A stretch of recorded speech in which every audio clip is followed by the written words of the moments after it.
It is Tuesday, September 13th in the MLB, and I'm Austin from Calling a Shot. And I'm Logan from Calling a Shot. And we are back with our three favorite picks of the day. We got 2 game picks, 1 no-one first inning coming right up. As always, guys, if you aren't already subbed to our channel, what are you doing? Go down, hit that subscribe button. It only takes like 0.5 seconds out of your day and really helps us grow this channel. And let's get into a recap of yesterday. Let's get the music flowing. Because boy, oh boy, was it a good day. A 3-0 sweep. Get out the brooms. The brooms are out and active. We had an absolute another rock electric day as we see the Miami Marlins, Texas Rangers under 7.5 cashes with ease in the first game. Angels team total over 3.5 cashes in the 5th inning, and then Giants Braves no-one first inning takes us home. A 3-0 day. We've been absolutely crushing it. Hopefully we're making some money for you guys. We're up over 45 units on the year. A couple quick notes. We've made money on 18 of the last 22 MLB slates, so we're crushing it. I think a 12-3 run. We've been absolutely just crushing the sports books. Hopefully we're helping you guys out. Like I said, a couple notes. College football week 3 best bets will be live at 12 a.m. or 12, not 12 a.m. That would already pass. 12 p.m. Eastern time. You can definitely check that out. We'll post the link at the end of the video if you are watching a little bit later. And if we've been helping you make some money, like I've been saying, helps us if you go become a COS All-Star, helps support us. Logan and I do a ton of research, wake up super early in the morning to give you out these picks, and they've absolutely been crushing it. It only costs $2.99 a month. Go down below, hit that join button on the channel. We would appreciate it, and we'll shout you out in tomorrow's video. We got a couple new ones. Gio got bands. I'm chosen 100. Trey, Tyus Irving, Eric Goldstein, and Patrick Roy. If I missed you and you're an all-star, let me know, and I will shout you out in tomorrow's video. But Logan, we've been on a great run. I'm asking you, what's your favorite play today? Yeah, we're going. Unfortunately, I wanted to go to a total in this one because we've been really hot on totals. I didn't like a lot of totals on the slate, so we're going to Diamondbacks versus Dodgers, and I've taken the Diamondbacks plus 1.5 on the run line, plus 100 odds on Barstool's your best value. As Austin's showing right here, it's slight plus money is the best value, but look at it even odds almost across the books, right? Now, that could obviously change throughout the day because the public is all over Dodgers, predictably, right? This is some grade A line reading in this one. This is how I line read totals. It also does apply to run lines, right? The Dodgers run line is even odds with their ace Clayton Kershaw on the mound. It's not like the Dodgers have struggled versus the Diamondbacks either. They just won 6-0 yesterday, easily covering the run line. So why are the odds this way, right? Especially considering Merrill Kelly, 9.69 ERA and a 2.08 whip versus the Dodgers in 3 starts this year. So he's really struggled versus the Dodgers. And I'm asking you, doesn't that seem too good to be true? Doesn't it seem too easy to go with the whole 90% of the public on this one with Dodgers? Absolutely it is. That's not how you make money in the MLB. You have to go against the grain. You have to pick what's uncomfortable. But what is comforting, right? In his last 3 home starts, Merrill Kelly has been really solid. Kelly, 3.00 ERA and a 1.17 whip in his last 3 home starts. So he's really dialed it back in. If there's the best case scenario for facing the Dodgers juggernaut of an offense, it is Merrill Kelly pitching at home, right? Kelly also, he's been really dialed in terms of strikeouts, right? 7 strikeouts in 2 out of his last 3 games. Dodgers, if there's any weakness to that offense, they are 15th in strikeouts on the road. So they're middle of the pack in terms of strikeouts. They're like first in runs, second in hits and stuff like that. Ridiculous numbers offensively for the juggernaut that is the Dodgers, but they do strike out a lot. Merrill Kelly, if he's got the put away pitches going today, he can be able to compete with them. Now, on the other side, we've got Clayton Kershaw, their ace, right? 2.44 ERA on the road. That has actually increased slightly to 3.14 ERA in his last 3 games on the road. So Clayton Kershaw, is there any weaknesses in the greatness that is Clayton Kershaw? No, not really. And I can't come on here and tell you that he's just going to give up a 10 and run type game. But what I do know is Arizona is a capable offense, sneaky, right? You look at their season stats, they don't look great. But Arizona's hitting 247 at home this month, which is solid enough. And surprisingly, they're 7th in runs scored at home, which is weird because they're terrible in batting average and OPS at home. But they do score some runs, and they do know how to be competitive offensively. And Arizona actually has been great versus lefties recently. Hitting 265 against lefties in their last 3 games. Clayton Kershaw is a lefty. I don't know how this one's going to get done. I really got to be honest with you. This is a pure line read pick. And it's kind of the way we've been successful all season long. Whether I've been telling you it or not, I have been fading the public on pretty much every pick I make. We're once again keeping that trend alive. Hopefully the Diamondbacks get it done for us today. But Austin, what are you going with today?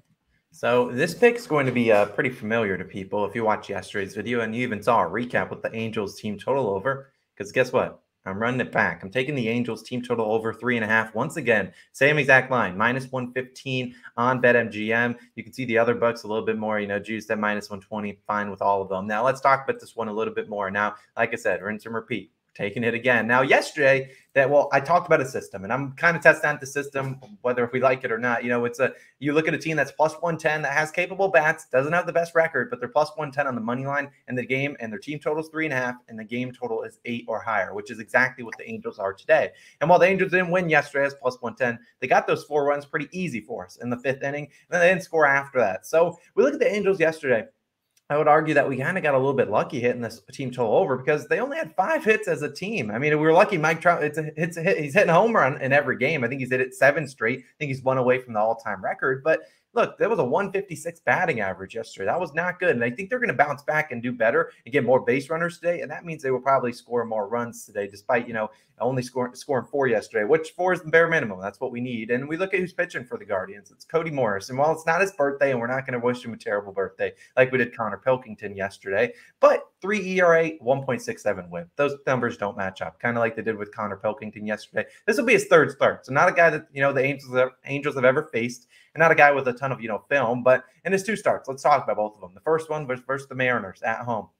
2 innings pitched, 4 hits, did have 2 walks, 3 runs allowed, 2 earned runs. And then in the second start, dialed a little bit back in. Granted, it was against the Royals, but 4 innings pitched, 3 hits, 0 earned runs, and 1 walk. So I don't necessarily know how long Morris pitches today, but I do believe his pitch count's going to be extended. They've only been letting him throw, 40 to 60 pitches. I imagine they let him throw closer to 75 or so. Yesterday, we have to talk about it. I mean, the Guardians did use 5 relievers yesterday, 5 of their better relievers as well. Their bullpen's been pretty solid all season long, but they're going to need Morris to throw pretty far. You don't want to just continually deplete your bullpen day in and day out. And I think they're going to rely on Morris to throw 5 or 6 innings today. And look at the pitches Morris is going to throw. 47% 4-seam fastball, 34% cutter. So look, that's over 80% of what the Angels are going to see. And since the All-Star break, Angels 7th best team at hitting the cutter. They're kind of middle of the pack versus the 4-seam fastball. But fastball, if you miss the location, Mike Trout, Shohei Ohtani, they can send it into the bleachers, get us some runs on the board. And I think that's exactly what's going to happen today. This Angels team has been hitting the ball pretty well, hitting home runs, which is what we need to hit team total overs. And I certainly think they're capable of getting it done 2 times in a row. Mike Trout, we need another home run. Shohei Ohtani was hitless yesterday. We need some hits. I think those guys are just bound to bounce back after that. Terrible, only 5 hits yesterday in like 36 plate appearances. I think they're better than that. So I'm riding with the Angels. Once again, taking the team total over 3.5. What could go wrong? It's the Angels' life for me, baby. But of course, everyone knows what time it is. Come on, grab the flags out. Derby Nation time. We're waving these flags with a vengeance. We are 10. Count it. 10 no-run first innings away from number 100. We might stream number 100, although we can't, stream it on YouTube. We'll stream it live, our reactions, hopefully cash it with you guys. Today we had a couple options. We're going to go to the Rays versus Blue Jays game, taking the no-run first inning, -125 on Caesars. Now, before you lock this one in, I do want to note that we look at it. A lot of books don't have a line. We don't have a line for FanDuel. So maybe you wait for this one and wait to place it. Maybe we get a better line, maybe a better on PointsBet or something like that. So you don't have to place it right now. I don't see it going up too much from -125, but just a note that you might get a better odds as the day goes on. But we do have to talk about it. This one's an early start. It's like a 1 p.m. first pitch. And we're on the mound. We got Springs for the Rays. He's 15-5 on no-run first inning. He's been very solid this year. I think he can certainly get it done. You look at Toronto, they're 16th in first inning runs. He is a lefty. I just realized I did the first 3 outs, but you know what, Logan, you're going to deal with the second or whatever. I realized Springs is pitching second, but he's 15-5 on no-run first innings. Toronto's 6th and 16th in first inning runs. The over/under set to 7.5. Logan, I'll let you tackle who's starting for the Blue Jays. Yeah, but Manoah's going to give us a really solid start to the Nerf. He's 22-5 on Nerf. He's 12-0 at home, which is really solid. Tampa Bay, they're an annoying offense in the first inning. We know that, 9th in first inning runs. But I believe, as you kind of mentioned, I believe Manoah is going to give us a great start. He's going to get us 3 outs. The last time Manoah was on the mound and we picked a Nerfie, yeah, he gave us a hot Yerfie. So he owes us some money back. Manoah is going to kick us off with 3 outs. As you mentioned, Springs is going to take us home in the 3 outs. Nerfie Nation, we're going to cash again today. Another lean, though, that we really did consider heavily, Braves and Giants. We were close to running it back in that one. There's just some questions about Kyle Wright's ability to get us those 3 outs. Junis is great on the other side. So that's another look if you want a later nerfy, like maybe you missed this one at 1 p.m. Eastern time. That could be a later slate one for you.